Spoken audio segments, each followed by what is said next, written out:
Assalamualaikum warahmatullahi wabarakatuh. Salam persaudaraan. Sore ini saya akan sedikit membahas tentang cerita atau sejarah Eyang Harjono Turpain. Eyang Harjono Turpain ya. Yang mana juga nanti akan mengklarifikasi tentang foto ini, beredarnya foto ini di Google ya. Jadi sumbernya dari mana? Ya cerita yang saya dapatkan itu sumbernya langsung dari Mas Roni Lerik. Ya, ini pertemuan saya dengan beliau. Roni Lerik ini adalah salah satu murid langsung dari Eyang Harjono Turpain. Ya, jadi sumbernya langsung dari muridnya, gitu, yang mana kemarin bertemu dengan saya, terus kemudian beliau menceritakan semua. Dan kemudian saya catat di sini ya, nanti saya cerita sambil sedikit membaca. Nah, ini Roni Lerik ini luar biasa nih. Dia juga salah satu saudara PSHT, saudara sepuh PSHT. Jadi saya juga sudah dapat izin dari Mas Roni Lerik untuk meluruskan sejarah Eyang Harjono Turpain untuk dipublikasikan di sosial media ya. Jadi saya pertama kemarin bertemu dengan Mas Roni Lerik ini, saya tanyain langsung, Mas, jenengan sebagai muridnya Eyang Harjono Turpain, bolehkah jenengan bercerita kepada saya? Itu ternyata diperbolehkan ya. Jadi beliau pertama menceritakan itu gini, kisahnya Eyang Harjono Turpain itu beliau bernama Dul Syukur. Jadi asli namanya Eyang Harjono Turpain itu adalah Dul Syukur. Dul Syukur lahir pada tanggal 28 Agustus 1929. Ya, lahir di Jogja. Nah, kemudian Dul Syukur ini bercerita kepada Roni Lerik. Rumahnya itu ada di sekitar Tegalrejo, Jogja, tapi tidak pernah menceritakan tepatnya di mana, hanya sekitaran Tegalrejo saja gitu nggih. Kemudian Eyang Dul Syukur ini besar di Jogja itu sampai 13 atau 14 tahun usianya ya. Kemudian Eyang Dul Syukur atau Harjono Turpain ini pindah ke Jombang, masuk ke pondok pesantren Tebu Ireng. Nah, kemudian mendapatkan pendidikan pencak dan spiritualnya itu pertama di Tebu Ireng. Nah, gitu nggih. Sama kayak Eyang Suro dulu juga santri Tebu Ireng kan gitu.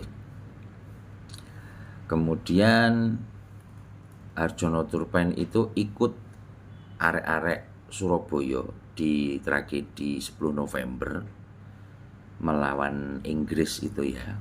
Jadi gitu. Terus kemudian Dul Syukur ini masuk penjara. Pertama kali di penjara di Kalisosro, Surabaya.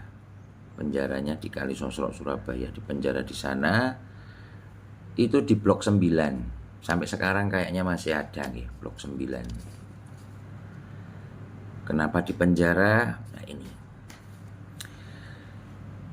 Mas Roni Lerik menceritakan kepada saya bahwa Mas Harjono Turpain itu penjahat kelas kakap. Penjahat ya.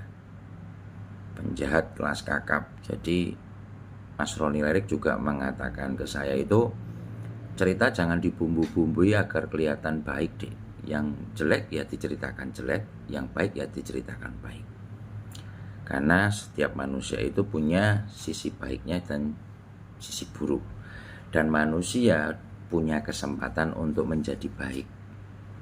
Ya, dan manusia pun juga bisa yang semulanya baik menjadi jahat atau buruk. Nah, ini Mas Roni Lerik bercerita kepada saya, jangan ditutup-tutupi. Ceritakan aja deh. Nah, gitu kan. Nah, kemudian Mas Roni Lerik juga menceritakan kepada saya bahwa Harjono Turpain itu pernah tergabung dengan Partisan Siliwangi di Bandung. Ya, di Bandung. dan juga pernah masuk penjara di Sukamiskin, Bandung.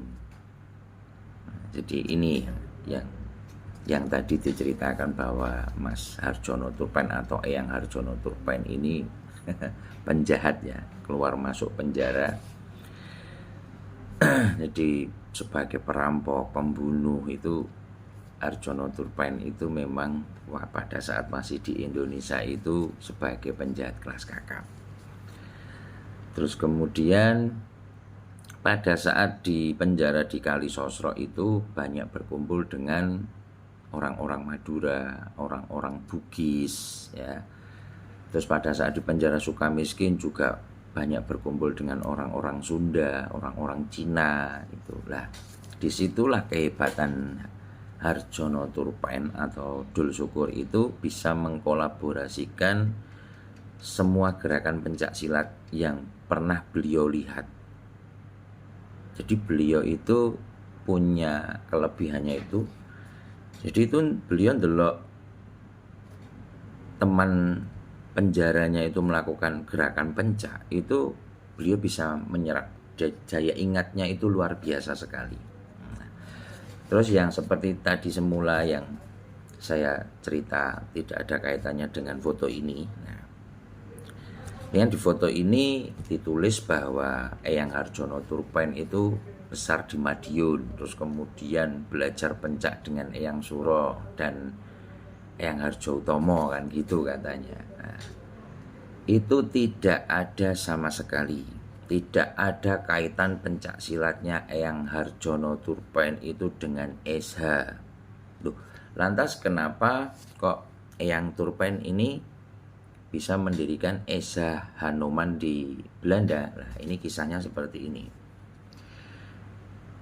Jadi Eyang Turpen itu karena di penjara bertemu dengan banyak orang, beliau bisa menguasai bahasa yaitu Jawa, Madura, Bugis, Cina, Sunda, bahkan pastinya Belanda ya. Jadi kemudian karena Eyang Harjo Turpen itu masuk penjara sering sekali ya, keluar masuk ya, tapi tidak membuat beliau jera, itu kemudian beliau itu dikejar-kejar sama polisi pemerintahan Indonesia ya kala itu ya, tentara, polisi. Kemudian Eyang Harjono Turpen ini masuk ke kapal, ikut kapal. Kemudian ternyata kapalnya itu berlayarnya ke Eropa dan akhirnya kapal itu mendaratnya, berlabuhnya itu di Belanda. Kemudian Eyang Harjono Turpen itu tidak punya duit dan tidak punya siapa-siapa di Belanda. Eyang Turpen hanya menggunakan pencaknya untuk mencari duit, untuk mencari sumber kehidupan. Berantem di jalan, terus kemudian ada pertandingan di beliau ikut gitu ya. Jadi Mas Roni Lerik ini menceritakan bahwa Eyang Harjono Turpen itu tidak ada kaitan dengan Eza.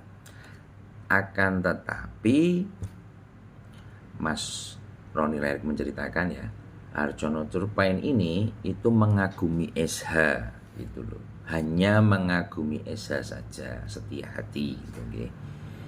Nah, kemudian karena di sana diterima, memulai untuk kehidupannya melatih pencak pada tahun 1969 ya, 68 itu Mas Eyang Harjono Turpen itu sudah ada di Belanda.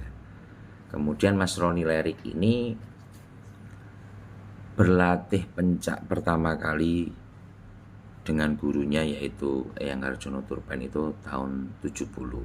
Kemudian Mas Roni Lerik ini meneruskan latihan di Esa Trate tahun 94, kemudian menjadi warga Esa Trate tahun 1995 di Madiun. Oke. Jadi itu sedikit ceritanya. Jadi untuk kaitan yang ada di Google itu semuanya bohong gitu ya. Kalau saya dapat langsung cerita dari sumbernya, dari muridnya langsung gitu gitu. Ya itu sedikit. Assalamualaikum, apabila ada salah katanya atau salah ucap saya mohon maaf yang sebesar-besarnya. Wabillahi taufiq wal hidayah. Assalamualaikum, salam persaudaraan.